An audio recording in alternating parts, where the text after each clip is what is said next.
बिस्मिल्लाहिर्रहमानिर्रहीम। आज हम पढ़ेंगे थर्मोडायनामिक प्रॉपर्टीज, मतलब एप्लीकेशन ऑफ हाइड्रोजन बॉन्डिंग। इससे प्रीवियस लेक्चर में हमने हाइड्रोजन बॉन्डिंग को डिटेल में डिस्कस किया था।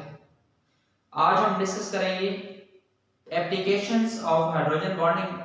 तो हाइड्रोजन बॉन्डिंग की सबसे पहली एप्लीकेशंस क्या है? Thermodynamic properties. और हम देखते हैं इसको, ये क्या होती हैं? थर्मोडायनामिक प्रॉपर्टीज ऐसी प्रॉपर्टीज जो किसी भी एनर्जी चेंज की वजह से आती है। ऐसी प्रॉपर्टीज जो किसी भी एनर्जी चेंजेस की वजह से होती है उसे क्या कहते हैं? थर्मोडायनामिक प्रॉपर्टीज, जिसमें melting point, boiling point, heat of vaporisation. इसको हम डिफाइन करते हैं, the properties which involve energy changes. ऐसी प्रॉपर्टीज जिनमें इन्वॉल्व होता है एनर्जी चेंजेस, जिसमें शामिल होती हैं, और जो एनर्जी चेंजेस की वजह से प्रॉपर्टीज होती हैं, जिसमें melting point, boiling point, heat of vaporisation हुआ है। ठीक, इसकी हम एग्जांपल में डिस्कस किया। शॉर्ट क्वेश्चन भी आपको आ सकता है कि define thermodynamic properties, give us example. इसके अलावा इसमें शॉर्ट क्वेश्चन क्या बन सकता है कि group 4A hydride have lower boiling point, why? ठीक है, जब आप थर्मोडायनामिक प्रॉपर्टीज को डिस्कस करते हैं तो इसमें से आपके पास ये शॉर्ट क्वेश्चन भी आ सकता है कि ग्राफ में, ठीक है, in the form of shape, graph की शेप में आपको इस टॉपिक में शामिल है कि ग्राफ बनाया गया है। उस ग्राफ में, ठीक है, अलोंग द एक्स एक्सिस और वाई एक्सिस वहां पर वेरिएशंस दिखाई गई हैं। उन वेरिएशंस के मुताबिक ये शॉर्ट क्वेश्चन इस तरह पूछा जा सकता है कि group 4A hydrides have lower boiling point, why? तो आप बताएंगे because they are non polar. वो कहता है ग्रुप 4A के जो हाइड्राइड है, मतलब ग्रुप 4A के एलिमेंट को जब हाइड्रोजन के साथ बॉन्ड बनता है उनके क्या होते हैं? बॉइलिंग पॉइंट कम होता है। क्यों? सबसे पहली बात बताएंगे क्योंकि ये नॉन पोलर होते हैं। दूसरा बताएंगे इनमें वीक लंडन डिस्पर्शन फोर्सेस होती है, लंडन फोर्सेस कम होंगी, सो lower boiling point. Boiling point और लंडन फोर्सेस एक दूसरे के डायरेक्टली प्रोपोर्शनल होते हैं। किसी भी कंपाउंड के अंदर अगर लंडन फोर्सेस कम है तो उसका बॉइलिंग पॉइंट भी कम है। इसी तरह और क्वेश्चन भी आ सकता है कि group 5A 6A 7A hydride have higher boiling point. मतलब क्या कि जो से पीरियोडिक टेबल के अंदर ग्रुप 5A के एलिमेंट है, 6A के एलिमेंट है और 7A के एलिमेंट है, जब हाइड्रोजन के साथ बॉन्ड बनाते हैं तो उनका बॉइलिंग पॉइंट हाई हो जाता है। क्यों? तो आप बताएंगे because they are polar in nature. Group 4A के एलिमेंट क्या थे? नॉन पोलर थे, ये पोलर हैं। इनमें वीक लंडन फोर्सेस थी, इसमें क्या थी? Strong London forces. इसमें लंडन फोर्सेस कम थी तो बॉइलिंग पॉइंट भी कम था। इनमें स्ट्रॉन्ग लंडन फोर्सेस हैं, सो हाई बॉइलिंग पॉइंट। इसके अलावा शॉर्ट क्वेश्चन इस तरह भी आ सकता है कि boiling point of NH3 is lower than both HF and H2O। कि आपके पास अमोनिया का बॉइलिंग पॉइंट कम होता है देन HF और वाटर मॉलिक्यूल से, क्योंकि वाटर मॉलिक्यूल में क्या होती है? हाइड्रोजन बॉन्डिंग होती है, और इसमें दो हाइड्रोजन बॉन्डिंग मॉलिक्यूल होते हैं। वाटर में एक ऑक्सीजन, दो हाइड्रोजन, और HF में फ्लोरीन इज मोर इलेक्ट्रोनेगेटिव, ठीक, जिसके साथ में हाइड्रोजन को निकालना बहुत मुश्किल होता है। तो आपके पास ये भी शॉर्ट क्वेश्चन आ सकता है। इसी तरह आपने ये भी दो शॉर्ट क्वेश्चन तैयार करने हैं, थर्मोडायनामिक प्रॉपर्टीज क्या होती है उसके एग्जांपल्स। नेक्स्ट हम डिस्कस करते हैं कि हाइड्रोजन बॉन्डिंग की दूसरी एप्लीकेशन क्या है? Solubility of hydrogen bonding molecule. Solubility का मतलब क्या है? Like dissolve like. ऐसा कंपाउंड जो एक पोलर कंपाउंड है वो किस में हल होगा? पोलर में। नॉन पोलर किस में हल होगा? नॉन पोलर मॉलिक्यूल में। Like dissolve like, ethyl alcohol soluble in water. Ethyl alcohol water के अंदर हल है। क्यों? इथाइल अल्कोहल का फार्मूला होता है CH3CH2OH। This is ethyl alcohol. Reaction करता है वाटर के साथ। वाटर क्या है? ये भी पोलर है, इसमें भी क्या है? पोलर पार्ट है, पार्शियल नेगेटिव चार्ज ऑक्सीजन के ऊपर। तो कहते हैं आपके पास इथाइल अल्कोहल और वाटर आपस में एक दूसरे के अंदर हल हो जाते हैं। क्यों? क्योंकि इन दोनों के अंदर क्या होती है? हाइड्रोजन बॉन्डिंग होती है। हाइड्रोजन बॉन्डिंग क्या डिस्कस किया था? डेफिनेशन में आपने पढ़ा था कि हाइड्रोजन बॉन्ड बनाता है किसी भी इलेक्ट्रोनेगेटिव एलिमेंट के साथ। तो यहाँ पर इलेक्ट्रोनेगेटिव एलिमेंट कौन है? ऑक्सीजन। ऑक्सीजन और हाइड्रोजन के दरमियान में जो सा बॉन्ड बनेगा, this is called hydrogen bond. इसी तरह small carboxylic acid are soluble in water. ऐसे कार्बोक्सिलिक एसिड जो स्मॉल कार्बोक्सिलिक एसिड क्या होते हैं, वाटर के अंदर सॉल्युबल होते हैं। क्यों? तो बताएं ये ड्यू टू हाइड्रोजन बॉन्डिंग, क्योंकि स्मॉल कार्बोक्सिलिक एसिड के अंदर हाइड्रोजन बॉन्डिंग पाई जाती है। जैसे जैसे कार्बोक्सिलिक एसिड की मिकदार बढ़ती जाती है तो क्या होते हैं, पोलैरिटी से किस में कन्वर्ट होते हैं, नॉन पोलर में, और पानी के अंदर हल होना बंद हो जाते हैं। लेकिन जब हम स्मॉल कार्बोक्सिलिक एसिड की बात करेंगे वो क्या होते हैं, पानी के अंदर हल होते हैं, क्योंकि हाइड्रोजन बॉन्डिंग होती है उनके अंदर।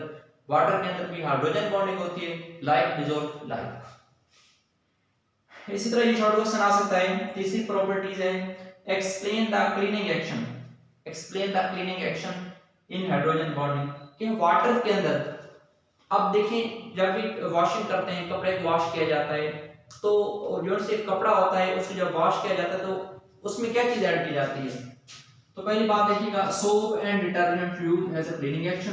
क्लीनिंग एक्शन के लिए यूज क्या किया जाता है, ये दो चीजें यूज की जाती हैं, सोप यूज किया जाता है और डिटर्जेंट्स सर्फ वगैरह यूज किए जाते हैं।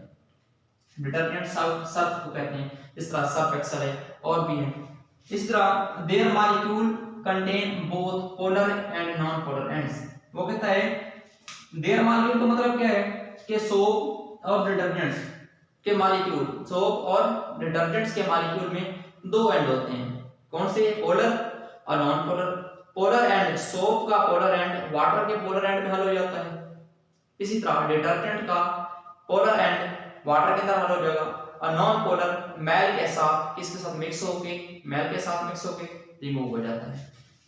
देखिएगा पोलर पार्ट, किसका पोलर पार्ट? सोप का और डिटर्जेंट का डिसॉल्व हो जाता है in the water due to hydrogen bonding. पहला पॉइंट आप ये बताएंगे। इसी तरह आपके पास non polar part, non polar part किसका? सोप का और डिटर्जेंट्स का। इसका मतलब सोप और डिटर्जेंट्स में दो पार्ट्स होते हैं, एक पोलर दूसरा non polar. Non polar part dissolve होता है in oil and grease due to non polarity, like dissolves like. इसी तरह क्या होता है, attraction between water and polar end of soap molecule. वो कहते हैं सोप या डिटर्जेंट्स का वाटर मॉलिक्यूल के साथ क्या होती है, हाइड्रोजन बॉन्डिंग, क्योंकि सोप और डिटर्जेंट्स में दो एंड पाए जाते हैं, पोलर और नॉन पोलर। सोप और डिटर्जेंट्स में जो सा पोलर एंड होगा वाटर के अंदर हल हो जाएगा, क्योंकि वाटर में हाइड्रोजन बॉन्डिंग होती है, लाइक डिसॉल्व लाइक। इसी तरह क्या होता है, carries all the grease and oil and grease droplet into the water, जिसकी वजह से मैल और नॉन पोलर पार्ट मैल के साथ मिक्स होके वाटर से रिमूव हो जाता है। इसी तरह देखेंगे fourth properties hydrogen bonding in clothes. ये कपड़ों के अंदर हाइड्रोजन बॉन्डिंग किस तरह होती है? वो कहता है cotton, silk and synthetic fibre, इसको यूज किया जाता है, यूज फॉर द क्लॉथिंग, कपड़े के लिए यूज किया जाता है। दीस फाइबर है रिजिड, वो कहते हैं आपके पास पीस, अगर आप लेते हैं किसी भी कपड़े का पीस लेते हैं तो उसके अंदर इस तरह के आपस में क्या होते हैं, आपस में बॉन्डिंग होती है। उसकी रीजन क्या होती है, आपस में ये क्यों जुड़े होते हैं? Due to hydrogen bonding. These fibre मतलब ये सारे फाइबर्स आपस में इंटरमिक्सिंग है, ठीक है, जिसकी वजह से दीस फाइबर है rigid due to hydrogen bonding. इसके अलावा पांचवी properties food material, food material जैसे हम यूज करते हैं such as carbohydrates, fructose, sucrose contain OH which produce hydrogen bonding. इनके अंदर भी क्या पाई जाती है, हाइड्रोजन बॉन्डिंग पाई जाती है। Paint and detergent, paints and dyes की बात करते हैं तो इसमें क्या होती है, पेंट्स और डाइज में adhesive nature of certain dyes and paint also due to hydrogen bonding. वो कहता है आपके पास एडहेसिव फोर्सेस होती है, ऐसी फोर्सेस जो दो मॉलिक्यूल के दरमियान में पाई जाती है, दो डिफरेंट मॉलिक्यूल के दरमियान। देखें एक पेंट है, दूसरा पेंट को क्या करते हैं किसी दीवार के ऊपर, तो दोनों डिफरेंट चीजें नहीं है, एक पेंट है लिक्विड चीज है, और जब किसी चीज के ऊपर आप उसको पेंट को क्या करते हैं, अप्लाई करते हैं, तो वो क्या है, वो कोई सॉलिड चीज होगी। तो क्या होता है, adhesive nature of certain dyes and paint also due to hydrogen bonding with the surface. तो सरफेस के साथ पेंट और डाइज आपस में क्या होते हैं, कंबाइन हो जाते हैं, किसकी वजह से? Due to the hydrogen bonding. Stick action of honey and glue due to the hydrogen bonding. वो कहते हैं हनी की बात करते हैं, शहद की बात करते हैं, जब आप किसकी बात करते हैं, ग्लू की बात करते हैं, ग्लू ये किसी चीज को जोड़ने के लिए यूज किया जाता है, तो इसके अंदर भी क्या होती है, हाइड्रोजन बॉन्डिंग भी होती है। एमसीक्यू के तौर पर आपको पता होना चाहिए, ये शॉर्ट क्वेश्चन आता है, explain the cleaning action of soap in hydrogen bonding. और इसके अलावा हमने वन बाय वन डिस्कस किया hydrogen bonding in clothes, food material, paints के अंदर हाइड्रोजन बॉन्डिंग किस तरह होती है, और इसके साथ में solubility of hydrogen bonding molecule. आपने एक बात याद रखनी है कि like dissolve like, polar polar में हल होगा, नॉन पोलर नॉन पोलर में हल होगा। इसके अलावा पहली प्रॉपर्टीज हमने डिस्कस की थी थर्मोडायनामिक प्रॉपर्टीज। थर्मोडायनामिक प्रॉपर्टीज के अंदर बात करते हैं मेल्टिंग पॉइंट की, बॉइलिंग पॉइंट की, डेंसिटी की, सॉल्युबिलिटी। ठीक है, तो यहाँ आपके पास इसकी प्रॉपर्टीज हुई कंप्लीट एप्लीकेशंस। ये लास्ट प्रॉपर्टीज इसमें आपके पास रहती है, वो आपने बुक से डिस्कस करनी है, बुक से देख लेना उसको, वो बड़ी आसान से लिखी हुई है। उसमें बताया गया कि डीएनए के जो स्ट्रक्चर होता है उसमें ग्वानिन किसके साथ मिलती है, साइटोसिन के साथ, एडेनिन मिलती है थायमिन के साथ। क्यों? क्योंकि उनके अंदर क्या होती है, हाइड्रोजन बॉन्डिंग होती है। इसको देख लेना, इसमें कोई मसला हो तो फिर आप कमेंट सेक्शन में पूछ सकते हैं। अपना ख्याल रखिएगा। Wish you best of luck.